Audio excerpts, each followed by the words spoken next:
DMTV Info, votre chaîne d'information en temps réel. La politique, la santé, le sport, les faits de société, la musique, les rumeurs et bien plus encore.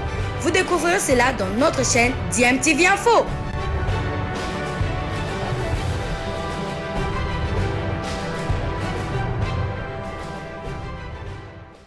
Vous êtes sur DMTV, bonjour, bonsoir, tout dépend de l'heure à laquelle vous suivez cet élément. Tout plaisir est pour nous de vous savoir nombreux à suivre votre chaîne YouTube DMTV pour laquelle vous êtes nombreux abonnés. Comme vous le savez, DMTV vous apporte des informations mais vous propose également des analyses et réflexions sur des sujets d'actualité et sur des faits sociaux ou tout simplement sur des réalités que nous observons chez nous en RDC. Le site de la FECOFA vient de publier la liste d'Hector Cooper pour la double confrontation entre la RDC et Madagascar, comptant pour la 3e et 4e journée des éliminatoires de la Coupe du Monde Qatar 2022. Alors nous allons vous faire la lecture de ce qui est écrit sur le site même de la FECOFA et ensuite nous allons pouvoir décortiquer cette liste en long et en large. Les matchs de la 3e et la 4e journée des éliminatoires de la Coupe du Monde de la FIFA 2022, Zone Afrique, sont programmés au mois d'octobre courant, dans les différents stades du continent. Le sélectionneur principal de Léopard de la RDC, Hector Cooper, vient de rendre publique la liste de 25 joueurs, convoqués pour la double confrontation. La RDC recevra Madagascar le 7 octobre à Kinshasa et sera reçue par la même équipe le 10 du même mois à Antananarivo. Le sélectionneur de l'équipe de la RDC est arrivé jeudi soir à Kinshasa et s'est entretenu ce vendredi 1er octobre 2021 avec les membres du comité exécutif de la Fédération congolaise, conduit par le président intérimaire Donatien Chimanga, dans la salle de réunion. Cette rencontre a tourné autour de la préparation de cette double confrontation. À l'issue de la réunion, l'Argentin Cooper a publié la liste de 25 joueurs convoqués.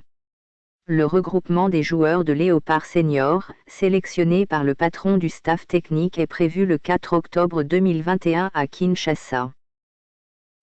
Voilà, je vais vous faire lecture de cette liste de 25 joueurs retenus par Hector Raoul Cooper pour la double confrontation entre la RDC et Madagascar. Il y a donc 4 gardiens, Parfait Mandanda de l'ex-section Mokron. Il y a Joël Kiassoumboa qui est son club en Suisse. Hervé Lomboto d'Idering Club Motema Pembe. Lionel Mpassinzao de Rodez en Ligue 2 en France. Défenseurs, il y a 8 défenseurs. Idumba Fasika Nathan de Cape Town City en Afrique du Sud, Jordan Ikoko de Ludogorets en Bulgarie, Christian Louindama de Galatasaray en Turquie, Arsène Kiakou Zola du tout-puissant Mazembe Anglebert, Chancel Mbemba Mangoulou du FC Porto au Portugal, Ngonda Muzinga de Riga en Lettonie, Moukoko Amal et Dieu merci de Difa Al-Jadida au Maroc, Fabrice Sakala de Besiktas, 5 milieux de terrain. Samuel Bastien du Standard de Liège, en Belgique. Gaël Kakuta du Racing Club de Lens. Edo Kayembe du KS Eupen, en Belgique.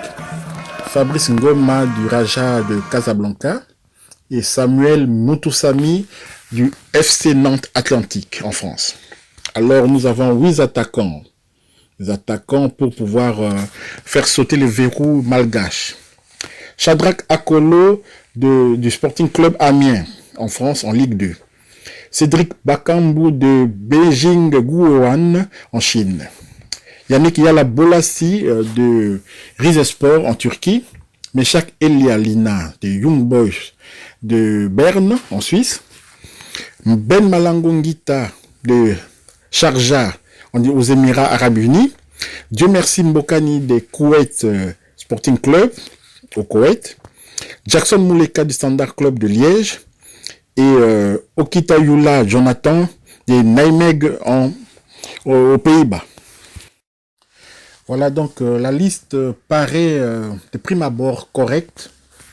Donc les joueurs que tout le monde souhaitait voir sont presque tous là. Parfait Mandanda affiche donc son retour en équipe nationale. Il est titulaire à l'exception de Mokron en Belgique. Joël Kiassoumboua, évidemment, et son club, mais bon, c'est le gardien titulaire qui a quand même fait les derniers matchs des Léopards et tout, même s'il y a eu quelques erreurs, mais quand même, bon. C'est un poste que vraiment, il faut que tout de suite la hiérarchie soit établie pour qu'on puisse vraiment installer aussi la confiance entre les gardiens de but et les défenseurs. Si on change tout le temps des gardiens, des défenseurs et tout, on va jamais y arriver. Voilà, Hervé Lomboto Diderinkle Motema Pembe, bon, je pense pas qu'il sera titularisé, mais c'est toujours bien qu'il soit toujours dans les groupes. Dans le groupe, comme c'est les seuls gardiens locaux, je pense quand même que c'est lui qui sera le gardien titulaire pour l'équipe de Chan. Alors, Lionel Passinzao, lui, il est titulaire indiscutable à Rodez. Donc, c'est correct cette liste des gardiens. Passons maintenant à la défense. Donc, on a Nathan Idumba Fasika que on a vraiment vu avec beaucoup de surprises au Chan. Il formait la charnière centrale avec Inonga Baka, bon, qui n'est pas sur la liste, mais bon, on peut pas prendre aussi beaucoup de tout le monde, quoi. Donc, c'est correct. Christian Louinda, il doit se ressaisir. Franchement, il doit se ressaisir parce que Madagascar, ça va vite. Les joueurs vont très vite et la moindre erreur se fera payer cash. Donc, Louinda doit se ressaisir, mais c'est bien, le boss est dans la liste, c'est une bonne chose. Alors, qui est encore dans cette liste, Fabrice Sakalawi, mais Arthur Massoua, qu'on n'a pas vraiment encore repris, il n'est pas à 100% de son potentiel. Donc, bon, pour le moment, s'il n'est pas là, Sakala est très en forme. Sakala a même joué dans l'axe les derniers matchs de la Champions League avec Besiktas, donc c'est une bonne chose. Nous avons deux arrières latéraux gauche qui sont valables, donc il n'y a pas de problème de ce côté-là. Alors, au milieu du terrain, si évidemment Samuel Bastien va jouer, ça serait une bonne chose. Au milieu du terrain, il est assez tonique, il est assez percutant au milieu du terrain. Avec Edo Kayembe aussi, qui est très en forme, qui marque en plus. C'est ça aussi, hein, il marque en plus de buts. Et je crois qu'il a déjà marqué 3 buts depuis le début de la saison. C'est une bonne chose. Fabrice Ngoma, on sait de quelle manière il joue. Il apporte beaucoup offensivement aussi. Et Samuel Mutusami égale à lui-même. Alors, on attaque. Yala Boulassi, bon, maintenant, il a trouvé un club. Maintenant, il est titulaire quand même dans cette formation. Et malgré que ça ne tourne pas assez bien pour le club, mais quand même, Boulassi a marqué. Il est en train de reprendre sa forme quand même, vous savez, c'est pas évident une blessure au genou, surtout pour un joueur qui a sa corpulence. Ça aussi, on n'en parle pas souvent. Il a quand même une corpulence qui rend encore un peu plus difficile la guérison de ces genres de blessures, parce qu'il y a son genou qui va supporter tout le poids du corps, donc dans certaines actions. Donc, Boulassi, c'est normal, il faut lui laisser le temps de revenir à son rythme. Et nous devons l'aider au lieu de chaque fois critiquer, hein, de voir de mauvaises choses. Boulassi, à tout moment, il peut débloquer un match. À tout moment, il peut marquer un but extraordinaire, comme contre la Guinée à Conakry.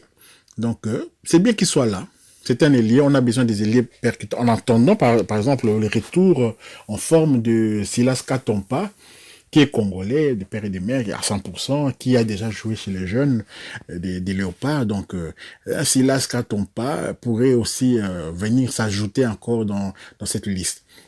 Je salue aussi les retours de Meshak Elia dans la liste. Donc, Meshak Elia, certainement, que nous avons été agréablement surpris de voir dans un rôle très tactique au sein de Young Boys, surtout en première mi-temps, contre cette formation d'Atalanta de Bergame. Meshak Elia, il faisait vraiment défensivement, c'était bien. Il jouait, je pense que il va bien s'entendre avec le coach Hector Cooper, qui aime bien les joueurs disciplinés. Et Meshak Elia est, je peux le dire, discipliné dans cette formation de Young Boys de Berne. Ben Malango, très en forme, évidemment. Ben Malango qui n'arrête plus de marquer des buts vraiment d'attaquants, d'avançants, de renards de surface, des tirs lointains et tout. Je pense que Ben Malango nous sera très utile pour cette double confrontation. Nous avons la chance d'avoir quand même un effectif un peu plus pléthorique que Madagascar. Donc, on pourrait aussi éventuellement faire tourner l'équipe sans l'affaiblir. Donc, on a des attaquants qui marquent. Alors, Dieu merci Mbokani aussi, donc le patron de nos attaquants, les doyens, les plus âgés, tout ce que vous voulez. Donc, Mbokani, attaquant complet, il est bon de la tête, il est bon des deux jambes, il est bon dans la conservation du ballon. Et donc voilà, Mbokani est toujours là. Il est là, comme il lui-même l'a dit, pour aider un peu ces jeunes à atteindre les objectifs que lui aussi aimerait bien atteindre afin de terminer en beauté sa carrière. Donc Mbokani est là et il a marqué aussi. Il est qualifié pour la finale de la Coupe d'Asie. Enfin, c'est par zone. Ça, on va vous expliquer un peu comment ça se passe parce que là, c'est une finale, mais en fait, c'est la finale de la zone ouest. Et puis après, il va affronter les finalistes de l'autre zone encore, donc pour savoir qui va.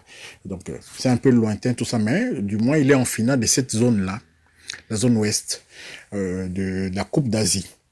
Et il a aussi atteint la finale de la Coupe de l'Émir, donc la Coupe du Koweït. Et donc son club Koweït SC est parvenu en finale. Alors Jackson Mouleka du Standard de Liège, bon, ça va pas trop fort pour lui actuellement. Son club, c'est un peu général, hein. C'est le club qui a des difficultés pour pouvoir enchaîner des bonnes prestations.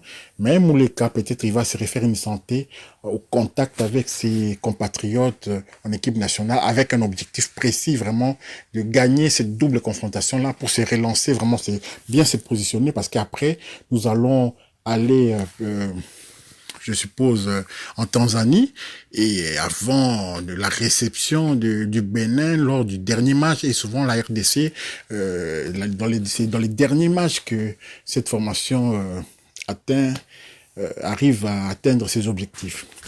Alors, le tout petit dernier, Okitayula Jonathan de Nijmegen, NEC, de Pays-Bas.